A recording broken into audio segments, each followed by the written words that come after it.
দেশজুড়ে নাশকতামূলক কর্মকাণ্ড ঠেকাতে পুলিশ যখন কঠোর অবস্থান নিয়েছে, তখনই ফ্যাসিস্ট ও নিষিদ্ধ ঘোষিত আওয়ামী লীগের পলাতক নেতাকর্মীরা নতুন কৌশলে মাঠে নামছে। প্রতিদিনই দেশের বিভিন্ন থানার ওসি, এসআই সহ দায়িত্বশীল পুলিশ সদস্যদের ব্যক্তিগত ফোনে দেওয়া হচ্ছে একের পর এক হুমকি।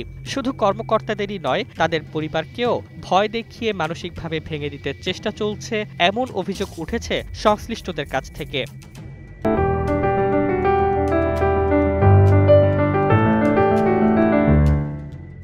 গোপালগঞ্জের টুঙ্গিপাড়া থানার এসআই মনির হাসানকে ফোন দিয়ে সাম্প্রতিক একটি হুমকির অডিও সামাজিক যোগাযোগ মাধ্যমে ব্যাপকভাবে ছড়িয়ে পড়েছে। ফোনদাতা নিজেকে সাধারণ নাগরিক পরিচয় দিলেও পরে জানা যায় তিনি পলাতক আওয়ামী লীগের সক্রিয় কর্মী ইমরান হোসেন রাজীব। মিথ্যা মামলা, ত্রাস সৃষ্টি সহ নানা অজুহাতে তাকে হুমকি দেওয়া হয় চাকরি এবং পরিবারকে কেন্দ্র করে। একই ধরনের হুমকির শিকার হয়েছেন রাজধানীর গুলশান থানার ওসি হাফিজুর রহমানও। প্রতিদিন ভারতের নম্বর থেকে পাওয়া এসব ফোনে তাকে বলা হচ্ছে, আপনার পরিবার আছে, ছাড় দেব না, যা কর্মকর্তাদের মধ্যে বাড়াচ্ছে নিরাপত্তা উদ্বেগ।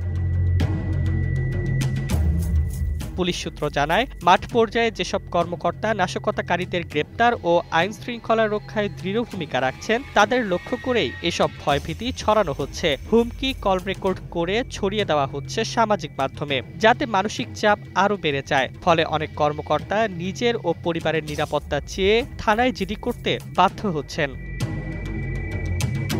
ঢাকা বিশ্ববিদ্যালয়ের মনোবিজ্ঞান বিভাগের বিশেষজ্ঞদের মতে, এ ধরনের হুমকি দীর্ঘমেয়াদে মানসিক চাপ তৈরি করতে পারে। তাই নিরাপত্তা নিশ্চিতে প্রশাসনের কার্যকর পদক্ষেপ জরুরি। সাবেক আইজিপি নুরুল হুদা বলেন, হুমকি দেওয়া একটি ক্রিমিনাল অফেন্স এবং এসব ঘটনার বিরুদ্ধে অবশ্যই মামলা হওয়া উচিত।